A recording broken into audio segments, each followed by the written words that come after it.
హైకోర్టులో మాజీ మంత్రి Harish Rao house motion petition దాఖలు చేశారు. కాళేశ్వరం ప్రాజెక్టుపై కమిషన్ ఇచ్చిన నివేదికను అసెంబ్లీలో ప్రవేశపెట్టకుండా ఆదేశాలు జారీ చేయాలని ఆయన కోరారు. తన వాదన వినకుండానే నివేదిక తయారు చేశారని పిటిషన్లో పేర్కొన్నారు. కమిషన్ కేవలం ఆరోపణలు మాత్రమే పరిగణనలోకి తీసుకుందని, శాస్త్రీయ దృక్పథంతో నివేదికను రూపొందించలేదని హరీష్ రావు ఆరోపించారు. ఈ పిటిషన్ను అత్యవసరంగా విచారించాలని ఆయన తరఫు న్యాయవాది కోర్టును కోరారు.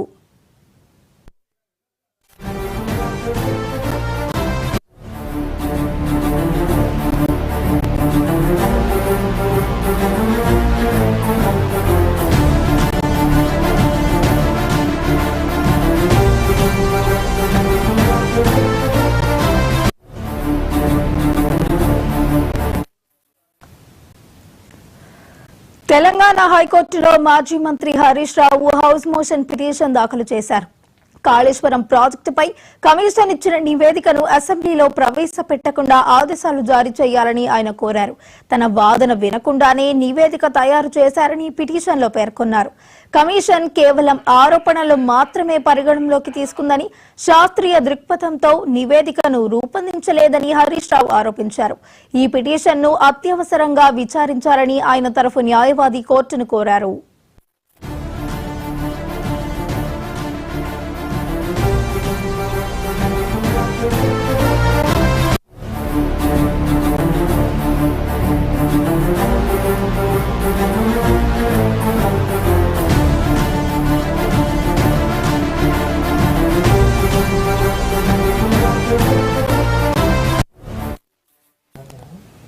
తెలంగాణ హైకోర్టులో మాజీ మంత్రి Harish Rao house motion petition దాఖలు చేశారు. కాళేశ్వరం ప్రాజెక్టుపై కమిషన్ ఇచ్చిన నివేదికను అసెంబ్లీలో ప్రవేశపెట్టకుండా ఆదేశాలు జారీ చేయాలంటూ కూడా ఆయన కోరడం జరిగింది. ఇక ఇదే అంశానికి సంబంధించి మరింత సమాచారాన్ని మా క్రైమ్ బ్యూరో ఇన్ఛార్జ్ మధు అందించడానికి సిద్ధంగా ఉన్నారు.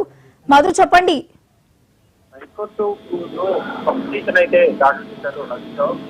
కాళేశ్వరం సంబంధించినటువంటి ప్రాజెక్టు రిపోర్ట్ ఏదైతే ఉందో ఆ రిపోర్టును అసెంబ్లీలో ప్రవేశపెట్టకుండా ఆదేశాలు ఇవ్వాలంటే కూడా ఈ హౌస్ మోషన్ పిటిషన్ ఏదైతే ఉందో హౌస్ మోషన్ పిటిషన్ అయితే హరీష్ రావు దాఖలు చేయడం జరిగింది. రీసెంట్ గానే మనం చూసాం కాళేశ్వరం ప్రాజెక్టుకు సంబంధించి దాని నిర్మాణాలకు ప్రస్తుతం ఉన్నటువంటి వ్యవహారాలు వాటన్నింటి పైన కూడా ఈ ఒక కీలకమైనటువంటి రిపోర్ట్ అయితే రెడీ అవ్వడం జరిగింది. ఆ రిపోర్టుకు సంబంధించి కూడా ఉన్నటువంటి ప్రజలన్నింటినీ కూడా పూర్తిగా నిర్మాణాలకు సంబంధించిన నేపథ్యంలోనే ఆ రిపోర్టుకు సంబంధించి హైకోర్టులో హౌస్ మోషన్ పిటిషన్ దాఖలు చేసినటువంటి